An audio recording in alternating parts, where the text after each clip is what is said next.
तर राष्ट्रवादी काँग्रेसच्या आमदारांना विधान परिषद निवडणुकीकरता हॉटेलमध्ये ठेवण्याची गरजच नाहीये असं राष्ट्रवादी काँग्रेसचे अजित पवार गटाचे प्रदेशाध्यक्ष सुनील तटकरे म्हणतात। तसंच महायुतीच्या 9 उमेदवारांना निवडून आणण्यासाठी महायुतीच्या नेत्यांनी रणनीती आखली आहे असंही त्यांचं म्हणणं आहे। राष्ट्रवादीकडून असं काही 5 स्टार कुणाची राहण्याची व्यवस्था वगैरे करण्याचं काही प्लॅन आहे? कारण मागच्या निवडणुकांचं पाहिलं तर अशी खूप झालं होतं, खास करून 2 वर्षापूर्वीच आम्हाला कधी 5 स्टारची आयोजन करण्याची कधी गरज भासली नाही।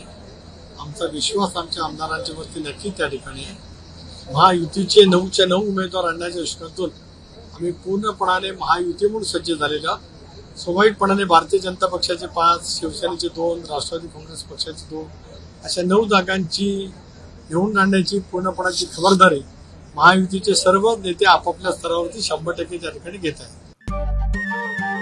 नमस्कार। मनसुद्धा तुझं ही वेगळ्याच प्रकारची मालिका तुम्हा सगळ्यांना खूप आवडली होती। याचा दुसरा सीझन कधी येणार अशी विचारणा झाली। प्रतीक्षा संपली आहे मित्रांनो, येतोय मनसुद्धा तुझाचा दुसरा सीझन। होई मनसुद्धा